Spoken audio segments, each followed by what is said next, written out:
নলবাৰী জিলা সমিতি অসম জাতীয়তাবাদী যুৱ ছাত্ৰ পৰিষদে টিহু আঞ্চলিক সমিতিৰ উদ্যোগত প্ৰয়াত পুলক চৌধুৰী সোঁৱৰণী আমন্ত্ৰণমূলক ভলীবল প্ৰতিযোগিতা পাতিছে। পুলক চৌধুৰীৰ কনিষ্ঠ ভাতৃ হিচাপে আমি খুবেই আনন্দিত, খুবেই ভাল পাইছোঁ আৰু বিশেষকৈ টিহু ধোৱাৰ কাৰণে, কিয়নো আমাৰ ঘাই শিপাডাল ইয়াৰ পৰা নাতি দূৰত মাখিবাহা গাঁৱত। গতিকে টিহু অঞ্চলত হোৱা বুলি শুনি যেতিয়া প্ৰথম ফোন কৰিছিল এখেতে কলিতাই, মোৰ শুনি বিৰাট ভাল লাগিছিল। তেখেতে কৈছিল দাদা আহিব লাগিব। মই কৈছিলোঁ নিশ্চয় যাম। ইয়াৰ আগতেও গৈছোঁ, মই তিনিচুকীয়াত বা ডিব্ৰুগড় সিফালেও গৈছোঁ।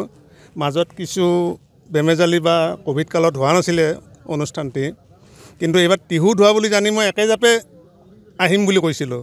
যেনেকৈ নহওক মই যামেই বুলি কৈছিলোঁ। গতিকে এই অঞ্চলত হোৱাৰ কাৰণে খুবেই ভাল লাগিছে আৰু পৰিষদক আমাৰ পৰিয়ালৰ তৰফৰ পৰা কৃতজ্ঞতা আৰু ধন্যবাদ জনাইছোঁ। কাৰণ পৰিষদে তেওঁলোকৰ প্ৰয়াত নেতাসকলক জীয়াই ৰখাৰ যি চেষ্টা চলাইছে বা কৰি আহিছে সেইটো সঁচাকৈ শলাগিবলগীয়া। এই ক্ষেত্ৰত নেতাবিলাকৰ পৰিয়ালবৰ্গ সুখী হয়। তেওঁলোকে ভাবে পৰিষদে তেওঁলোকক জীয়াই ৰাখিছে। এইখিনিৰ কাৰণে মনটো ভাল লাগে তাৰমানে। সেইকাৰণে পুনৰবাৰ কৃতজ্ঞতা আৰু ধন্যবাদ জনাইছোঁ অসম জাতীয়তাবাদী যুৱ ছাত্ৰ পৰিষদক। আৰু অসম জাতীয়তাবাদী যুৱ ছাত্ৰৰ প্ৰতিটো কাৰ্যসূচী সফল হওক, এই প্ৰতিযোগিতাখন সাফল্যমণ্ডিত হওক তাৰে কামনা কৰিছোঁ। আৱেগিক হয়। দাদা আছিল যদিও পিতৃতুল্য আছিল আমাৰ। গতিকে আৰু আমাৰ পৰিয়ালটো বহু বাধা বিঘিনিৰ মাজে পাৰ হৈ গৈছে। আৰু এনেকুৱা বাধা বিঘিনি কোনো পৰিয়ালতে নহওক তাৰমানে তেনেকুৱা। আৰু মই 3 বছৰত 3জন মানুহ হেৰুৱাইছোঁ। আৰু গোটেই বাধা বিঘিনিবিলাক অতিক্ৰম কৰিছিলোঁ আমি একমাত্ৰ দাদাৰ সাহসত। চিন্তা নকৰিবি মই আছোঁ। আৰু এইটো মই দেখা পাইছিলোঁ অকল পৰিয়ালৰ ক্ষেত্ৰতে নহয়, সামাজিকভাৱে কোনোবা দুখীয়া মানুহে হওক বা কোনোবা হওক, কাৰোবাৰ কিবা বিপদ হ'লে দাদাৰ ওচৰত আহিছিল আৰু দাদাই সাহস দি পাৰে নোৱাৰে, আৰ্থিকভাৱে সহায় কৰিব পাৰে নোৱাৰে সেইটো পিছৰ কথা, কিন্তু মানসিকভাৱে মানুহজনক সবল কৰি তুলিছিল তাৰমানে। সেইকাৰণে মানে দাদাৰ কথাবিলাকে অলপ আৱেগ কৰি তোলে। এটা সময়ত আচলতে জ্যেষ্ঠ ভাতৃ আপোনাক নেতৃত্ব দিছিল যুৱ ছাত্ৰ পৰিষদত। এতিয়া কেনেকুৱা হোৱাটো বিচাৰে মানে তেওঁৰ? যুৱ ছাত্ৰ পৰিষদে সদায় ভাল কাম কৰক, সমাজখনক সঠিক দিশত আগুৱাই লৈ যাওক, তাকেই মই আশা কৰোঁ। তাৰমানে যুৱ ছাত্ৰ পৰিষদটো আজিৰ অনুষ্ঠান নহয়, সুদীৰ্ঘ কালৰ পৰা তেওঁলোকে বহুত চেষ্টা কৰি আহিছে আৰু বৰ্তমান কৰ্মকৰ্তাবোৰেও বহুত চেষ্টা কৰি আছে।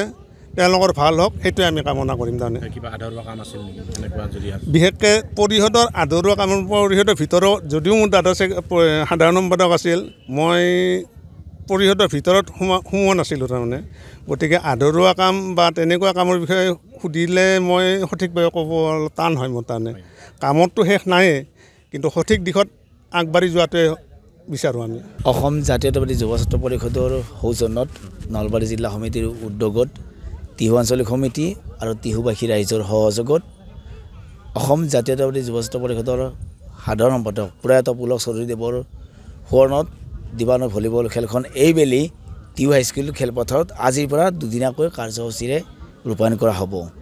আজি আমি এই যি বহুত জাক জমকতাৰ নহ'লেও অনুষ্ঠিতকৈ হ'লে যি যুৱ ছাত্ৰ পৰিষদে আমাৰ সাধাৰণ সম্পাদকগৰাকীৰ পবিত্ৰ স্মৃতিত এখনি ভলীবল খেল আয়োজন কৰিছোঁ, এইটো আমি যুৱ ছাত্ৰ পৰিষদৰ কৰণীয় বুলি ভাবিহে। আৰু এই সমাজত খেলকো যে আমি প্ৰতিবাদী কাৰ্যসূচীৰ লগত জড়িত নাথাকি খেলত সাংস্কৃতিক দিশত যে আমি যুৱ ছাত্ৰ পৰিষদে গুৰুত্ব প্ৰদান কৰোঁ, উঠি অহা খেলুৱৈক যে আমি উৎসাহ প্ৰদান কৰোঁ, এয়া আমাৰ এক যুৱ ছাত্ৰ পৰিষদৰ মাধ্যম। অসম জাতীয়তাবাদী যুৱ ছাত্ৰ পৰিষদৰ এই যি দিবানৈ ভলীবল খেলখন আজিৰ পৰা আৰম্ভ হ'ব। এই খেলখনে সমগ্ৰ অসমতে এটা খেলুৱৈসকলৰ হৈ এটা শুভবাৰ্তা প্ৰদান কৰিব বুলি আমি যুৱ ছাত্ৰ পৰিষদে আশাবাদী।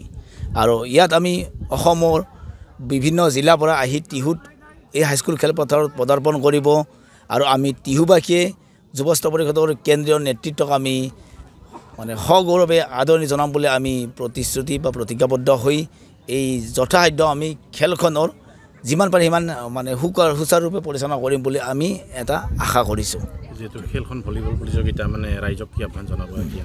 এই খেলৰ জৰিয়তে আমি গোটেই সমগ্ৰ টিহুবাসী ৰাইজক আমি এটা আহ্বান জনাইছোঁ যে আমাৰ যি যুৱ ছাত্ৰ পৰিষদৰ বিষয়ববীয়া খেলুৱৈসকলক আৰু ইয়াত উপস্থিত সদায় খেলুৱৈ দৰ্শকক যাতে আমাৰ এই যুৱ ছাত্ৰ পৰিষদৰ এটা প্ৰতিবাদী ধাৰা এই গোটেই ধাৰাৰ লগতে আমাৰ খেলুৱৈৰ যি উৎসাহজনক আমাৰ কাৰ্যসূচীটো আমি গোটেইখিনি ৰাইজৰ ওচৰত আমি মানে অৰ্পণ কৰিম আৰু ৰাইজৰ আমি মাজত ইয়াত আমি আমন্ত্ৰণমূলক যিহেতু ভলীবল খেল ইয়াত অসমৰ বিভিন্ন জিলাৰ বিভিন্ন ঠাইৰ পৰা বঙাইগাঁও গহপুৰ আদিৰ পৰা আজি প্ৰায় 8টা দল ইয়াত অংশগ্ৰহণ কৰিব আৰু প্ৰথম পুৰস্কাৰ হিচাপে যদিও আমি আমন্ত্ৰণ কৰিছোঁ প্ৰথম পুৰস্কাৰ হিচাপে আমাৰ 40,000 টকা আছে দ্বিতীয় পুৰস্কাৰ আমাৰ 25,000 টকা আৰু ট্ৰফি আছে অহাকালি যেহেতু দিনজোৰা কাৰ্যসূচীৰ আৰম্ভণি হ'ব কোন কেন্দ্ৰীয় নেতৃত্বৰ উপস্থিত থাকিব অহাকালি আমাৰ ৰাতিপুৱা আমাৰ পতাকা উত্তোলন আমাৰ অসম জাতীয়তাবাদী যুৱ ছাত্ৰ পৰিষদৰ শ্ৰদ্ধাৰ সভাপতি মাননীয় পলাশ শৰ্মা ডাঙৰীয়া উপস্থিত থাকিব